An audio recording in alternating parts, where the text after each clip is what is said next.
All right, we're going to do a fastest 15 minutes, but a spiritual version. I would like to thank my divine creator for creating me and for creating everybody in my life. And I'm grateful and thankful for everything.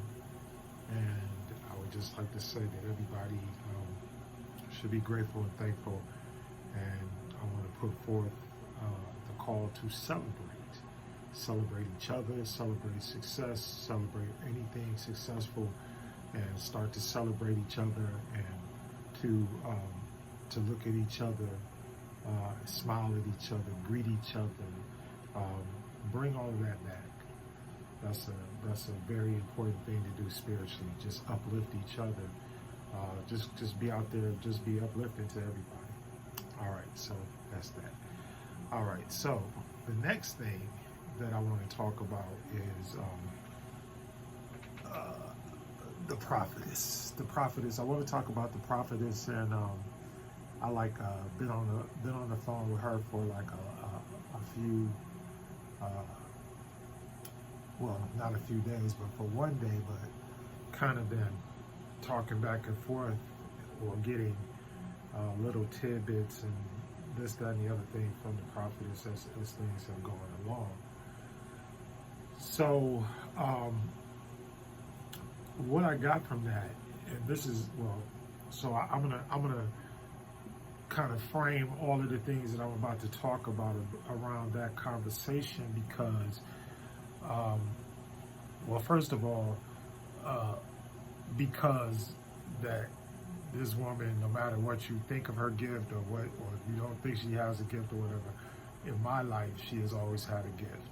And the people around me in their lives, she has always had a gift to be insightful about what's going to, what's going to happen, what's going to occur, that type of thing. And so that's why I think that this is very important. So she came to me, and the way she came at me, because I'm trying to do this thing with Capri, and so I was explaining to her about the television network, that it was a deeper thing than just doing television, that it was about being able to expose people to new things, especially when it came to things in the metaphysical world, because that's the world that has been suppressed, especially from the indigenous people of the earth. That knowledge and that wisdom has been suppressed because it's power. Let's be honest. The reason why it has been suppressed is because it is powerful, and it allows human beings to become powerful. Because once again, I get back to the thing of, look, you're fully human, you're fully spirit, and you fully exist. So those three things are all happening all at the same time. Human, spirit, exist. Human spirit exists. Okay, no matter what you want to, you can, whatever. You can argue with me till the cows come home, but that's in the divine order of nature. That's what's going on. So, it's law. It's a law. It's like you can't violate it. The only way to violate, and then even if you deny your own existence, you will transform and you will continue to exist in another form. Okay, I'm not even going. I'm gonna stop anyway. So let me get back to the prophetess. All right, so she says, I don't even know what to call you. So that was the first part of the conversation. Like, what should I call you? And so she called me. So I told her, I said, look, I don't even care about all that. You know me. I was like, I don't care. I could care less about titles. I could call look, honestly, this is, I am Dr. Judson Brinkley Powell III, JD, PhD.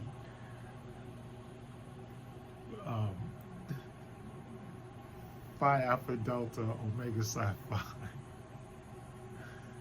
Some other stuff I don't even know, right? But I got a bunch of titles that I could put on. Apostle, I forgot. Apostle, pastor, minister. That's father, husband. You see what I'm saying? It doesn't. The title doesn't matter to me, because if that was what I was doing everything for, then I could have stopped. I could have probably stopped like right there where I was like apostle. That was like, because in the Christian church, when you got a title like that, you've been ordained and you God good and stuff like that. I got ladies bringing me fried chicken and pork chops every day. Okay, I'm gonna stop. Anyway, but so she says to me, she says first she calls me brother. So I'm trying to ease into this. So first she calls me brother, and I say okay, that's cool. But so we start having this conversation about my whole thing about, look, I really think religion is like, I don't think religion is needed. I'm tired of religion. I'm tired of religions and religious people and religiosity and ideologies and dogma and everything else. Tired. Because it doesn't heal people and it doesn't unify people. It only unifies them in a way. Whoa. I won't say it doesn't unify them at all, but it only unifies them in a certain way, and it's almost like it unifies them in a cognitive dissonance type situation, because like as a group of people and they're all believing in a certain thing, and they have a whole like language and everything surrounded by that thing that they believe in. Whereas I believe, and my prayer life and my meditation life has shown me, and this is not just starting, this has been for like years and years and years, it's been like 20 years. And what my prayer and my meditation life has always told me was that ministry was what was needed, because there are people, no matter what their religion is, there are people out there, that are hurting. And I know that there are some religions out there that, they'll make you convert to their religion or believe in their religion, all kinds of stuff, or and some people even go as far as, because they're in dire situations, they'll go as far as to say, okay, yeah, I'll join that religion, or I'll do this, or I'll do that. But that's not correct either, because what we have learned in spirituality is that our job as leaders is to merely set people on their path, on the path that they're supposed to go on, and then enlighten them to the fact that that path is according to what they're seeking, not according to what I'm seeking or what I think you should be doing or anything like that, or even sometimes that path may be things like in the church where people say, oh, well, you're not knowledgeable, or you don't know this or that. You don't have that. You don't have that ability to discern that, because you don't know what that person's life with the Most High is. You don't have you have no idea what they're thinking, what they're meditating, what they're praying, any of that. What they're reading, what they're writing. All right? So you don't have insight to any of that. So that's how come a lot of the times being judgmental and all of that is a bad thing. So the next thing is, so we start talking about that, and I was talking about but then I was talking about how all the negativity, when I was like really doing the best work during my entire career in ministry, when I was ever doing my best work, right? That's when the evil came out, and people came out, or those other points of view or whatever. That's when they came out. I mean, I had people, you know, in government, people in business, uh, in other walks of life that felt like, you know, that feeding people or housing people was actually detrimental somehow to society. And they came after me, you know, saying that I was the, you know, one of the causes of the problem because I was feeding people, because our ministry was feeding people. And then I also talked about how even the people that were supposedly pastors and ministers and, you know, all of this stuff in the community where we were, they didn't want any parts of it. They didn't want to help. And, you know, even to the point where, and I tell this story all the time, where one of them, a very prominent pastor, told me that, you know, this is not a benevolent society. We're not here to be benevolent. We're here, this is a business. I was told that. So, and then the people that did help, you would be surprised. That's the other thing. You would be surprised at the people that came out that really wanted to help and help actually fix and solve the problem, because it's a social problem. It's a problem for society and can be fixed. And in fact, they have even put a price tag. Economists and those type of people have actually put a price tag on what can be done in order to stop homelessness and in order to stop hunger. Like I keep telling everybody, look, come on guys, we got a couple million children that don't know where they're going to get a meal. And y'all mean to tell me y'all don't care about that? And these are not just poor, I mean, these are not just poor black kids. Do you realize that the majority of these people are white?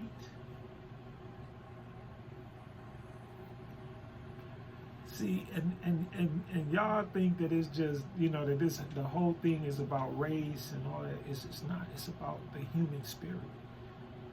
It's about humanity.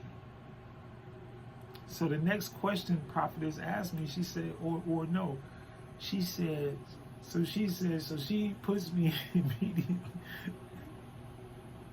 in a leadership position, right? Because she says, and this is always what happened, for some reason, this is always what happens to me. And she says, so how are you going to teach us? So how are you going to teach us?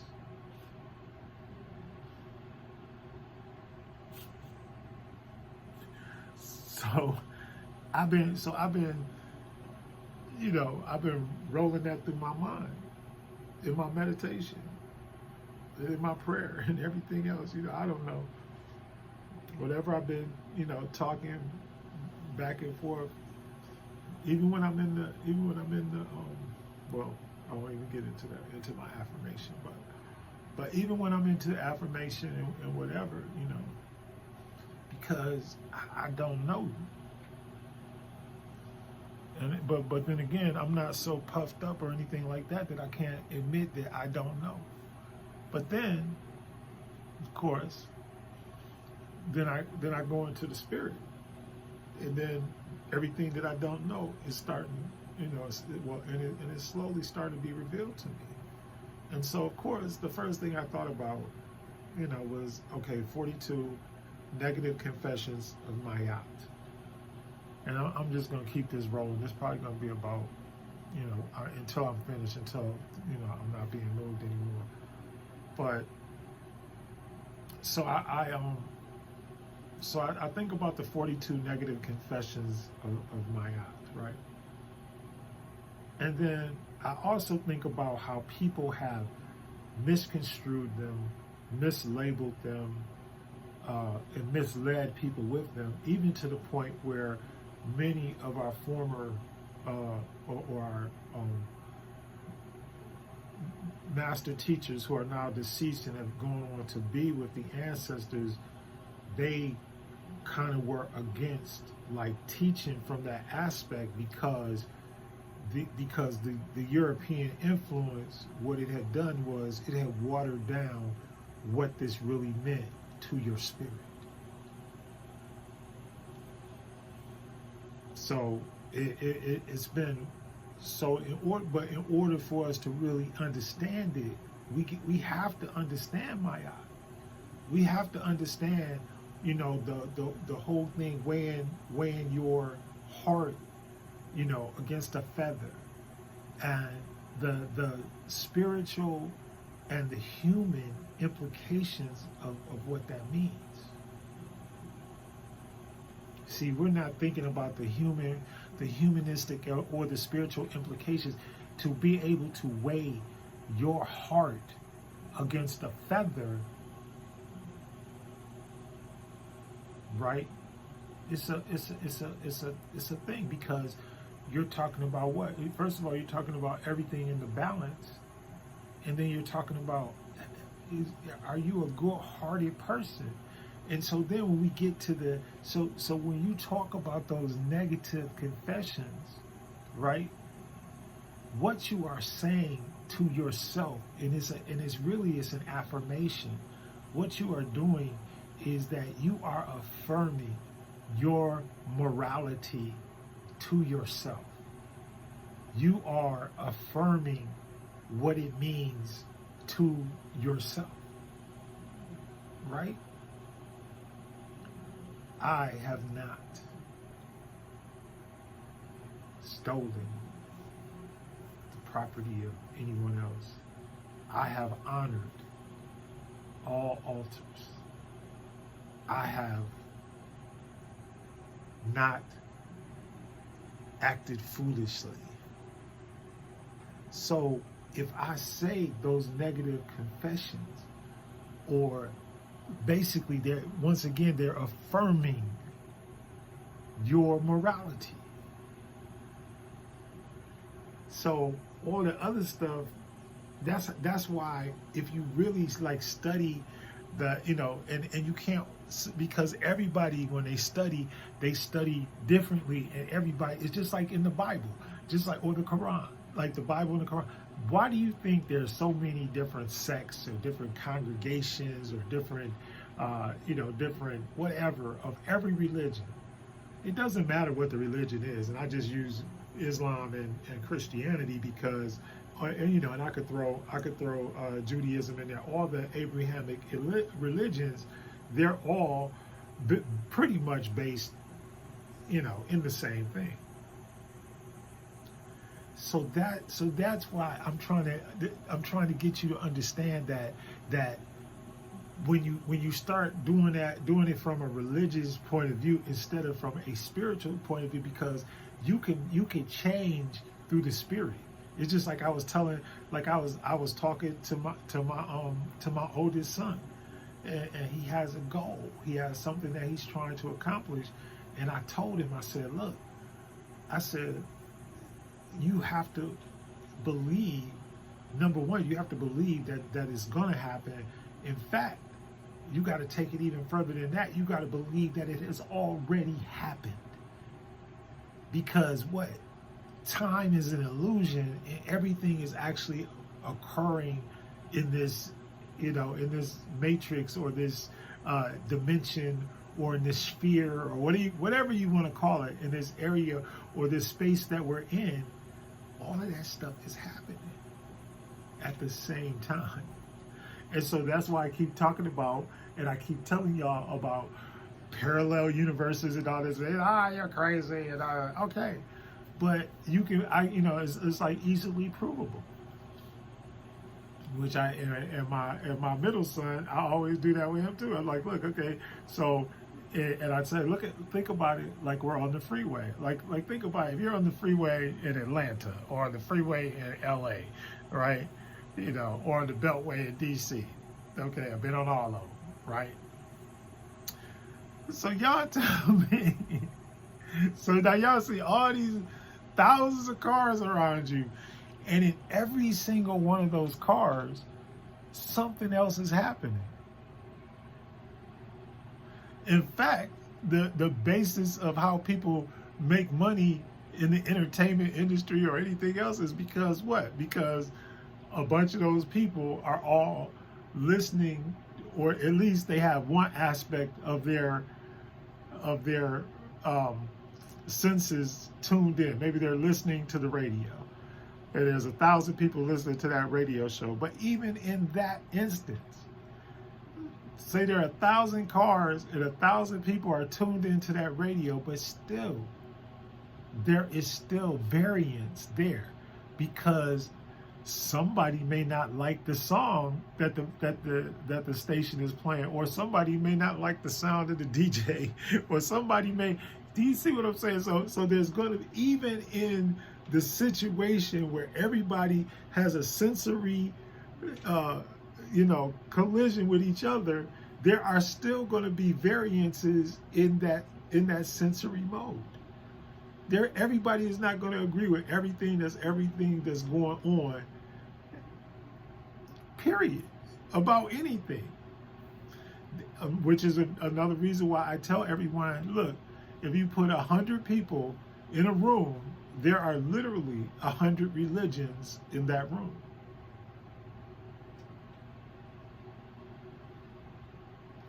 But 100 people in that room do not have the same spirit, and 100 people in that room do not have the same soul.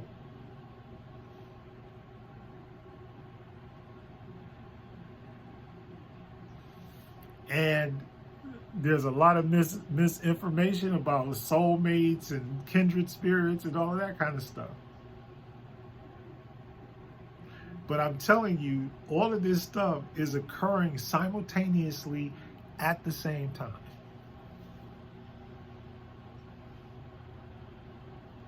And so what the people that have been able to figure it out is how to take the senses and push a group of those people all together, right? So if I could get everybody, so everybody likes Michael Jackson. I play Michael Jackson, 10,000 people come together because they all like Michael Jackson. But they may be, they may be all from different parts, different backgrounds, and which is, sort of like how it evolves. But your spirit, your purpose, all of those things, they're linked. Your soul, your soul is the combination of every single experience that you've had, every decision, every relationship, every person, all of that stuff, that's what your soul is made of. But your spirit, that's just you, with you. And see, everybody tells you how to relate. They tell you how to relate in the relational, emotional, on that plane.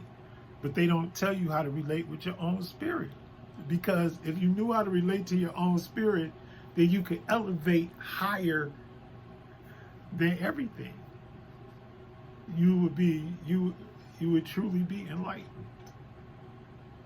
And see, it's 8 billion people on the planet. So technically, they really don't want 8 billion people walking around like that. And the spirits that they can't control, they pretty much got them locked up in jail. If they can find them, or if they know where they are.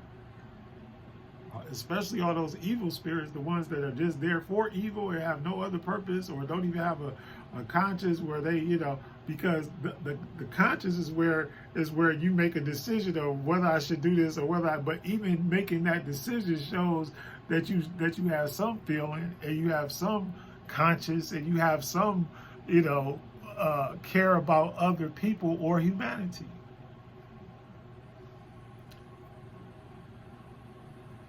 So Prophetess said, well, so how do you, and so unfortunately, so I respect the elders. and I respect the ancestors. Don't get me wrong. You know, and I'm not even going to say but. I'm not even going to say the word but, because I know that cancels out everything. I do believe, though, because Ma'at was such a central and pivotal piece of knowledge and a pivotal point of wisdom. How do you teach? Well, you got to start with the root of the wisdom. And I don't know why, you know, and like I said, the elders, I do know why. I do know why the elders didn't want to deal with that, because of the European and other outside influences on the doctrine of Ma'at, on how and how it was presented. So I think we just got to go about presenting it differently, and from the standpoint of, look, this is self-help. You know, if there's any type of self-help, you know, and especially if you believe in manifesting, affirmation, if you believe in any of that, which most people who are successful do. See, you know, and I'm a visionary. See, I always see things. I see things like a long time before they happen.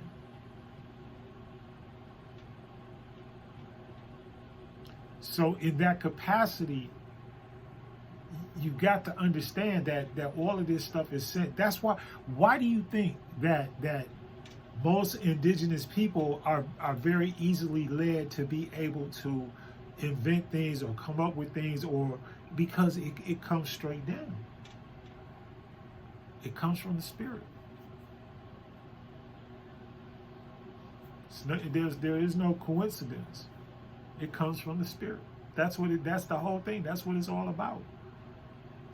The Akashic records, you know, how do you think it's like there are people who are walking around that can pull every single, you know, like a Library of Congress can pull everything out of the sky. They exist. Regardless of if you believe or not, they're there. And it's because they have, and a lot of people that have great spiritual gifts and great spiritual power, they stay hidden and locked up and all of that, because the society has never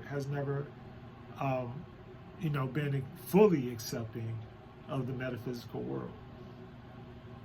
All right. Well, anyway, with that being said, hope that gives a little bit of insight into what I'm thinking. I'm trying to open a spiritual center, and you know, we'll see about what happens with that. But anyway, I love you all. I hope everybody got something out of this, even though it was just a little bit. But I promise that I'll do more, and that I'll start to teach, because I really stopped teaching, and now that people have, you know, I didn't know.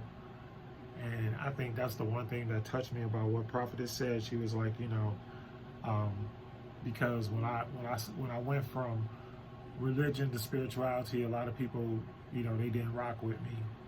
I get it. And they thought, but I don't believe in anything demonic. I don't believe in the devil. I don't believe in anything like that. I believe in a higher power, higher authority, a creator, a divine creator that created me, and that's a higher power than me. You can call it whatever you want. You can call it God, you can call it whatever you want. But I do believe that higher power exists, and I do believe that the power is the power of love. And so that's why I don't have any any hatred or any, you know, not trying to over, you know, anything that I'm doing. I'm trying to do it to help my people, and to help my family, and to help my friends, and to help anybody else that I know, because, you know, like I said, it's all about love. Anyway, see you later. Peace.